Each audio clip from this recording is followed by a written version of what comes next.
Hello दोस्तों, स्वागत है आपका मेरे YouTube channel horror nights Hindi में।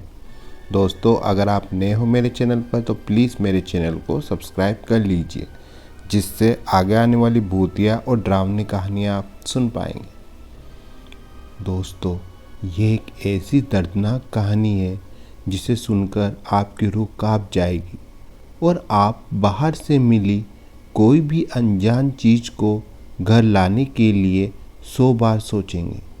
तो बिना समय गवाए कहानी शुरू करते हैं। ये कहानी है मुंबई की एक लड़की की, जिसका नाम आलिया है। आलिया की उम्र 30 साल की हो चली थी। वे एक गरीब घर से थी। उसकी ज़िंदगी में कुछ भी अच्छा नहीं बीत रहा था। आलिया की माता तो बचपन में ही गुजर गई थी। तब से उसके पिता महेश ही उसकी देखभाल कर रहे थे। आलिया के पिता की कमाई इतनी नहीं थी कि वो उसको पढ़ा लिखा सके। शादी न होने के कारण उसने अपने दोस्तों से भी मिलना जुलना छोड़ दिया था, क्योंकि उसका कोई भी दोस्त ऐसा नहीं बचा था जिसकी शादी ना हुई हो। अब आलिया अकेली पड़ गई थी।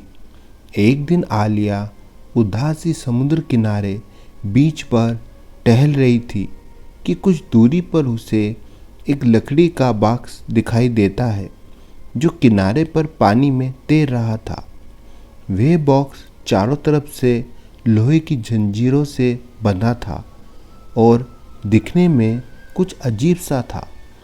पता नहीं इस बॉक्स में क्या होगा। हो सकता है कि कोई खजाना ही मिल जाए। नहीं, मुझे इस चक्कर में नहीं पड़ना चाहिए, आलिया अपने मन में सोचती है और वे इस बॉक्स को छोड़कर दूर जाने लगती है।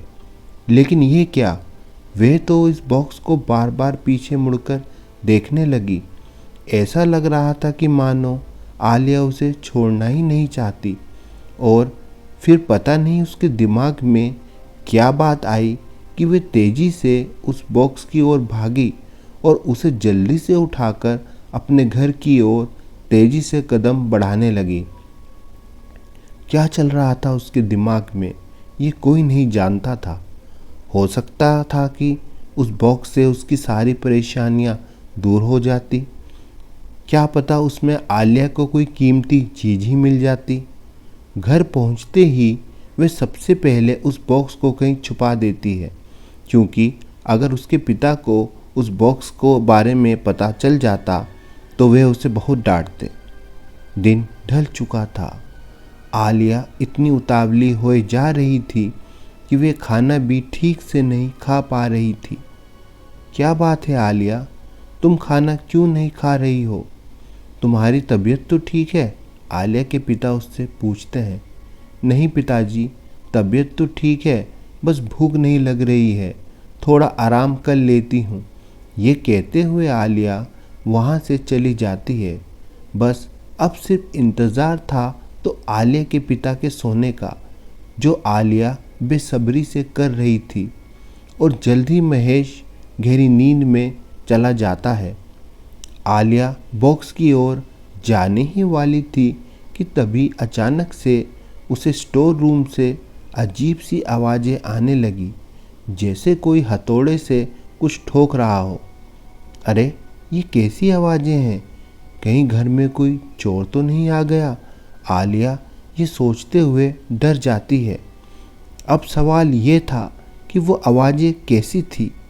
आलिया को लगा कि वो आवाज़ें स्टोर रूम से आ रही है और वे स्टोर रूम की ओर धीरे धीरे कदम बढ़ाने लगी।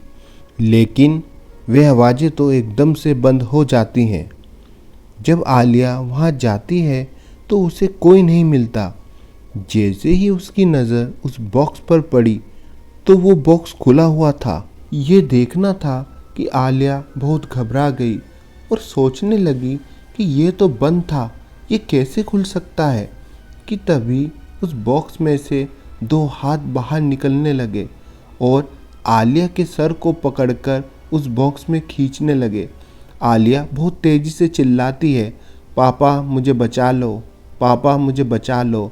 लेकिन पापा गहरी नींद में सोए हुए थे। उन्हें आलिया की आवाज़ आ ही नहीं रही थी।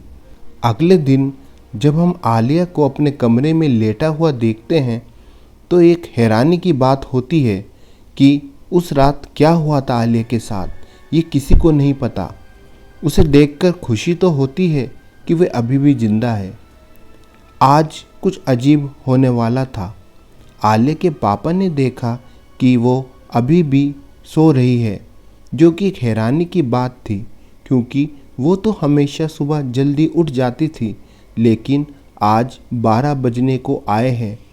तभी पापा आवाज़ देते हैं, आलिया तुम अभी तक सो रही हो, तुम्हारी तबीयत तो ठीक है। लेकिन आलिया चुपचाप आंखें बंद करके लेटी हुई थी और जैसे ही वे आंखें खोलती है तो उसकी आंखें पूरी सफ़ेद दिखती हैं, जो एक डरावना मंजर होता है, और उसके मुंह पर एक डरावनी हंसी थी।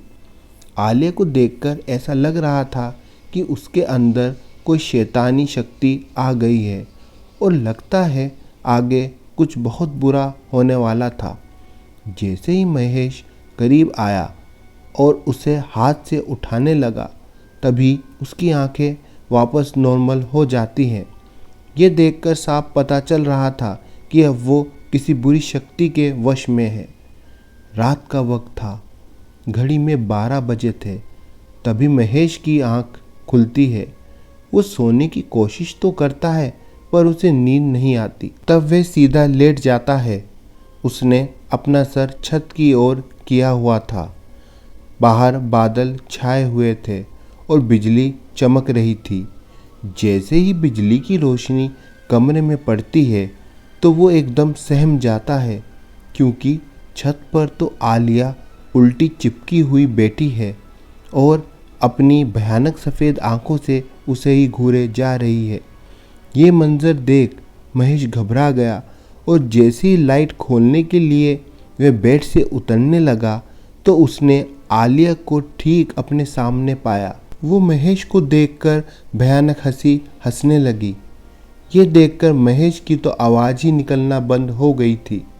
तभी आलिया ने अपने पिता की गर्दन पकड़कर एक झटके से मोड़ दी, जिससे उसके पिता की वहीं पर ही दर्दनाक मौत हो जाती है और तभी आलिया को भी होश आ जाता है। अपने पिता की वो हालत देख उसके तो रोंगटे ही खड़े हो गए और वो बुरी तरह से रोने लगती है। फिर अचानक से उसकी नज़र उसी बॉक्स पर पड़ी जो अब खुला हुआ था, जो बहुत सारे गोल्ड, सिल्वर, डायमंड से भरा था। आलिया की इच्छा तो पूरी हो चुकी थी पर उसे इसकी बहुत बड़ी कीमत चुकानी पड़ी। असल में उस बॉक्स को किसी का खून चाहिए था जो उसे मिल गया। कुछ दिन बाद हम देखते हैं कि फिर से एक लड़की को समुद्र किनारे वही बॉक्स मिलता है जिस जगह आलिया को वो बॉक्स पाया था, और वो भी उसे लेकर घर चली जाती है। दोस्तों, अगर ये कहानी आपको अच्छी लगी हो तो लाइक और शेयर करना ना भूलिएगा। साथ में कमेंट भी ज़रूर कीजिएगा। तो मिलते हैं आपसे अगली कहानी में।